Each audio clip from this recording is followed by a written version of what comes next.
Welcome to ज्ञान सेतु। तो जैसे कि आप जानते हैं हम लोग लुसेंट के संपूर्ण भौतिक विज्ञान को यहाँ पर पढ़ना शुरू किए थे। इस कड़ी में हमने अध्याय नंबर 5 तक पूरी तरह से कंप्लीट कर लिया है और आज की अध्याय 6 है जिसका नाम है प्लवन चैप्टर है ये।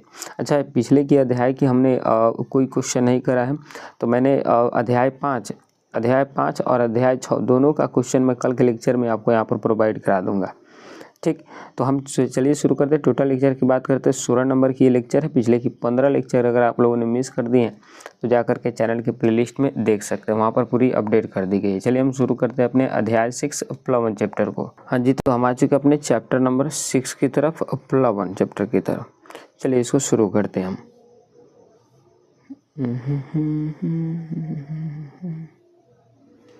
ध्यान देंगे। सबसे पहले उत्प्लावक बल क्या होता है। अगर नॉर्मल मैं आपसे बोलूं कि अगर कोई पानी की सरफेस है, पानी की सरफेस में यदि आप किसी वस्तु को इसे डुबाना चाहते हैं तो क्या होता है, जल्दी डूबता नहीं, क्योंकि पानी नीचे से उस पर एक फोर्स लगा रही है। उसी फोर्स को बोलते हैं उत्प्लावक बल। अब सुनेंगे, द्रव का वह गुण जिसके कारण वह वस्तुओं के पर ऊपर की ओर एक बल लगाता है उसे उत्क्षेप या फिर उत्प्लावक बल कहते हैं। यह बल वस्तुओं द्वारा हटाए गए द्रव के गुरुत्व केंद्र पर कार्य करता है, जिसे उत्प्लावन केंद्र कहते हैं और इसका अध्ययन सर्वप्रथम आर्किमिडीज ने किया था। उत्प्लावक बल मतलब क्या होता है, जैसे मान लीजिए अगर कोई पानी का सरफेस है और सरफेस है तो उस पर यदि आप पानी डालना उस पर किसी वस्तु को आप इसे डालते हैं तो होगा क्या कि जो पानी है उसको जल्दी से अंदर डूबने नहीं देगा, बल्कि उस पर एक फोर्स नीचे से जनरेट करेगी और यही फोर्स आपकी कहलाएगी उत्प्लावक बल। और इसका सबसे पहला जो अध्ययन किए थे आर्किमिडीज ने किए थे। आर्किमिडीज एक बहुत बड़े फिजिशियन थे। उत्प्लावक बल द्रव में डूबी पिंड के आयतन एवं द्रव्य के घनत्व पर निर्भर करता है और पिंड जब द्रव में पूर्णतः डूब जाता है तो उत्प्लावक बल का मान अधिकतम हो जाता है। और उत्प्लावक बल का मान ठोस वस्तु की प्रकृति एवं भार पर निर्भर नहीं करता। कोई भी वस्तु है अगर उसको आप डालिएगा तो ऊपर से बल लगाइएगा जितना, उससे ज़्यादा बल नीचे से लगाएंगे वो पानी, लेकिन फिर भी इसे ज़्यादा बल लगाने के कारण उस वस्तु को हम नीचे की तरफ डुबा देते हैं। तो वहीं आपकी उत्प्लावन बल है और इसका सर्वप्रथम अध्ययन किया था आर्किमिडीज ने। तो आर्किमिडीज इस पूरे चीज़ों को अध्ययन करके अपना एक सिद्धांत दिया, तो उसी को बोलते हैं आर्किमिडीज का सिद्धांत। अब ये सिद्धांत है क्या, ध्यान देंगे। जब कोई वस्तु किसी द्रव्य में पूरा या आंशिक रूप से डुबाई जाती है तो उसके भार में कमी का आभास होता है और भार में यह आभास कमी वस्तु द्वारा हटाए गए द्रव के भार के बराबर होती है। पनडुब्बी जलयान आर्किमिडीज के सिद्धांत पर ही कार्य करता। आप फिल्मों में देखे होंगे कि बहुत सारे कंटेनर को जहाज के सहारे उस पानी के नीचे डाल करके उसको ले जाया जाता है, क्योंकि यह आर्किमिडीज का सिद्धांत बोलता है कि किसी भी वस्तु को, भारी से भारी वस्तु भी क्यों ना हो, पानी के अगर कांटेक्ट में आ गया, पानी के अगर सरफेस पर, पानी के अंदर अगर चला गया तो उसकी जो भार होगी वो क्या होगी, कम महसूस होगी। अब एक नोट पॉइंट है, ध्यान में देंगे। मैनोमीटर, सरल वायुदाब मापी, फर्टीन वायुदाब मापी, निद्रव वायुदाब मापी, तुंगता मापी, ये सभी यंत्र द्रव दाब के आर्किमिडीज के सिद्धांत पर कार्य करते हैं। ये सब जो यंत्र है वो आर्किमिडीज के सिद्धांत पर ही कार्य करते हैं। अब प्लवन के नियम इसमें कुछ दिया गया, जरा प्लवन के नियम पर ध्यान देंगे। पहला, संतुलित अवस्था में तैरने पर वस्तु अपने भार के बराबर द्रव विस्थापित करती है और यही कारण है कि वस्तु उसमें डूबती नहीं है। जैसे उदाहरण में बात करते हैं तो आप केमिस्ट्री में पढ़ते हैं कि एक लोहे की कील को पानी में फेंकते हैं तो वो डूब जाती है, परंतु एक वही लोहा से बना एक जहाज पानी में नहीं डूबता। इसके पीछे का कारण क्या है, तो कारण बस इतना सा है कि लोहे जो जहाज होता है वो अपने से भार के बराबर पानी के भार को विस्थापित कर देता है और विस्थापित करने के क्रम में वो इस पर तैर पाता है, परंतु एक लोहे की जो कील होती है वो अपने भार के बराबर पानी को विस्थापित नहीं कर पाती है और नहीं कर पाने के कारण वो अंदर डूब जाती है। तो ये आर्किमिडीज का सिद्धांत भी इस पर एक फॉलो होता है। दूसरा है, ठोस का गुरुत्व केंद्र, हटाए गए द्रव का गुरुत्व केंद्र दोनों जो है एक ही ऊर्ध्वाधर रेखा में होने चाहिए। ये प्लवन का नियम बताता है। आई होप आपको इतना चीज़ें क्लियर हो गई होंगी। चलिए अब हम यहाँ से चलते हैं घनत्व की तरफ। तो सबसे पहले डेंसिटी क्या होता है, घनत्व। तो घनत्व का फॉर्मूला होता है द्रव्यमान बटे आयतन, यानी मास बटे वॉल्यूम। डेंसिटी का फॉर्मूला क्या होता है? मास अपॉन वॉल्यूम होता है, मास अपॉन वॉल्यूम। अब सुनेंगे, इसका एसआई मात्रक अगर मात्रक निकाले तो मीटर के पावर -3 यानी मीटर माइनस क्यूब होता है।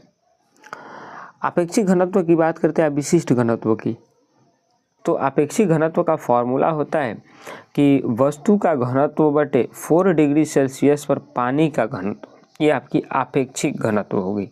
अब इसको और अच्छे से समझिए। यहाँ पर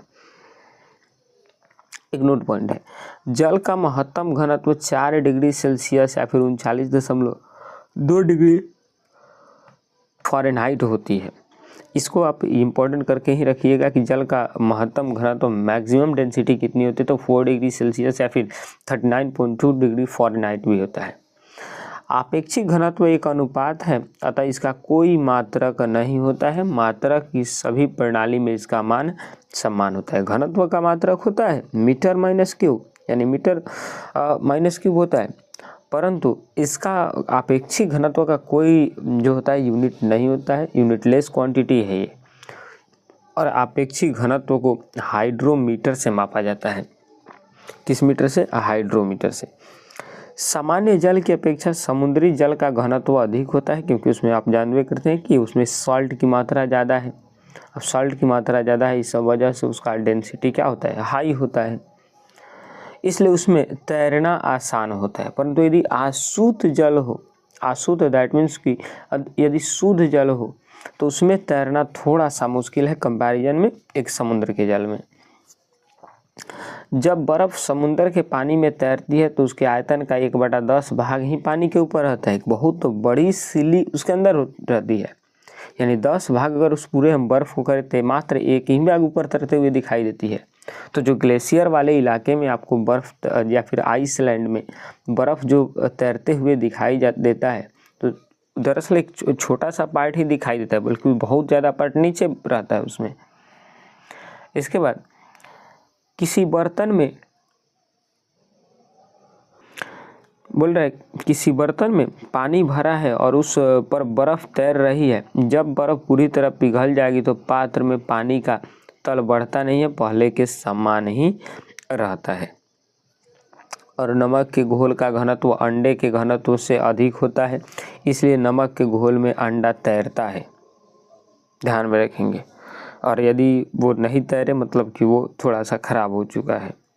इसके बाद शुद्ध दूध की शुद्धता दुग्ध मापी से मापा जाता है। एक लैक्टोमीटर, ये सब लोग जानते हैं कि लैक्टोमीटर से दूध की शुद्धता मापी जाती है और उसी से तय होता है कौन से दूध कितने रुपए लीटर बेचाएगी।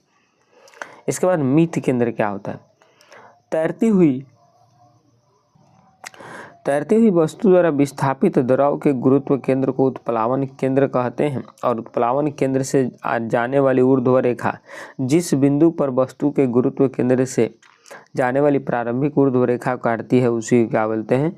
मित केंद्र बोलते हैं। ये बात आप ध्यान में रखेंगे। अब आएंगे नेक्स्ट, और आज की लास्ट टॉपिक हमारी इस चैप्टर की, तैरने वाली वस्तु के अस्थायी संतुलन के लिए क्या क्या शर्तें हैं, कौन वस्तु तैरेगी? पहला, मित केंद्र गुरुत्व केंद्र के ऊपर होना चाहिए, तो ये वस्तु तैर पाएंगी।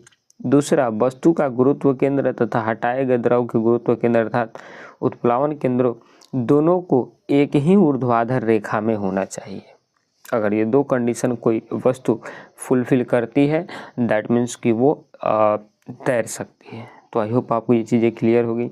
यहाँ पर हमारी चैप्टर 6 पूरी तरह से कंप्लीट हो गई। अब चैप्टर 6 तो चैप्टर 5 का और चैप्टर 6 ये दोनों का क्वेश्चन मैं आपको कल के लेक्चर में वहाँ पर करा दूंगा, और तब हम डिस्कस करेंगे 7वें चैप्टर की। ये भी एक छोटा सा ही चैप्टर है जो एक ही लेक्चर में लगभग ख़त्म ही हो जाएगा, और जब ख़त्म हो जाएगा तो हम उसका भी क्वेश्चन आंसर करेंगे। तो आई होप आपको ये चीज़ें क्लियर हो गई होंगी। तो मिलते हैं नेक्स्ट लेक्चर में, तब तक के लिए जय हिंद, जय भारत।